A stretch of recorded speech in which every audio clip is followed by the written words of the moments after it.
सांगलीमध्ये महाविकास आघाडीत विशाल पाटलांची बंडखोरी। काँग्रेस नेते विशाल पाटलांकडून अपक्ष उमेदवारी अर्ज दाखल। महाविकास आघाडीची डोकेदुखी वाढली। नाशिक धुळे लोकसभेतील नाराजी संदर्भात काँग्रेसची बैठक। बाळासाहेब थोरातांच्या उपस्थितीमध्ये नेते आणि प्रमुख पदाधिकाऱ्यांची नाशिकमध्ये होणार बैठक। बारामतीमध्ये अजित पवार डमी उमेदवार असण्याची शक्यता। सुनेत्रा पवारांसह अजित पवारांच्या नावाने उमेदवारी अर्ज घेतल्याची जिल्हा प्रशासनाची माहिती। ऐनवेळी कुठलाही दगाफटका होऊ नये म्हणून महायुतीची खबरदारी।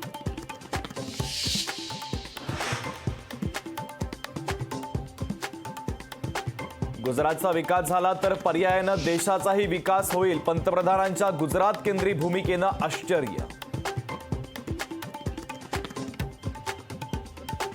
के लिए गुजरात का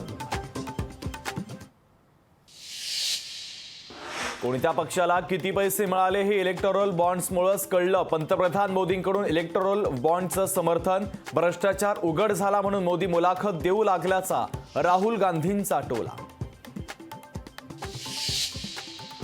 धारावीमध्ये 18 आणि 19 एप्रिलला पाणी नाही। जलवाहिनीच्या कामामुळे पाणी पुरवठा बंद। पाणी जपून वापरण्याचं महानगरपालिकेचं आवाहन। मुंबई ठाण्यात उष्णतेची लाट। तापमानात सोमवारी तब्बल 4 अंशांची वाढ तर ठाणे जिल्ह्याचं तापमान पोहोचलं 41 अंशांवर। दुष्काळाने उकाड्यानं हैराण नागरिकांना मोठा दिलासा। देशात यंदा मान्सून जोरदार बरसणार असल्याचा अंदाज। जून ते सप्टेंबरच्या दरम्यान सरासरीच्या 106% पावसाचा अंदाज।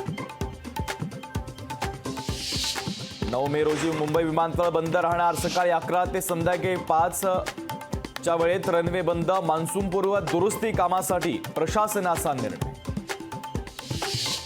अमेरिकेचे माजी राष्ट्राध्यक्ष डोनाल्ड ट्रम्प यांच्या विरोधात फौजदारी खटला सुरू। पॉर्न कलाकारासोबतचे संबंध लपवताना दिलेल्या पैशांचा पुरावा नष्ट करण्यासाठी आर्थिक अफरातफर केल्याचा आहे आरोप।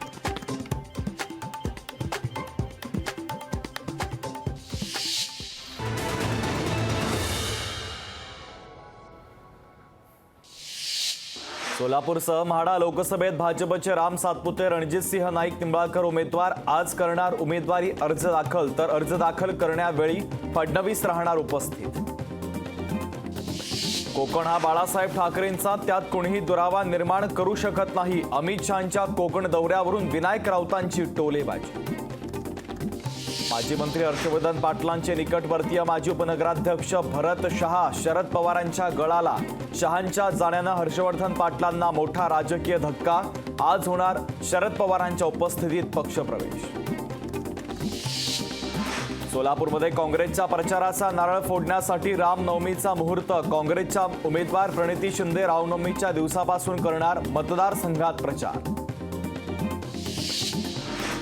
उदयनराजेंनी घेतली अभिनेते सयाजी शिंदेंच्या निवासस्थानी जाऊन भेट। तब्येतीची विचारपूस करत अभिनयाचं केलं कौतुक। 45 दिवस पुरेल इतकाच पाणीसाठा। खडकवासला धरणात शिल्लक तर शेतीसाठी राखीव असलेला साठा सोडल्यास शहराला 1.5 महिना पुरेल इतका पाणीसाठा। पुणे लोकसभेतील 3 उमेदवार येणार एकत्र। मुरलीधर मोहोळ, रवींद्र धंगेकर आणि वसंत मोरे आज एकाच मंचावर येत पुणे शहरासाठी मांडणार व्हिजन। लोकसभा निवडणुकीच्या पार्श्वभूमीवर वार्तालापाचं आयोजन। झाडांवरील लाइटिंग हटवण्यास मुंबई महापालिकेच्या वतीनं सुरुवात। हायकोर्टानं फटकारल्यानंतर पालिका प्रशासनाची कारवाई। झोपेचा अधिकार मूलभूत मानवी अधिकार असल्याची हायकोर्टाची स्पष्टोक्ती। तर आर्थिक गैरव्यवहारात ज्येष्ठ नागरिकाची रात्रभर चौकशी केल्यावरून ईडीला फटकार।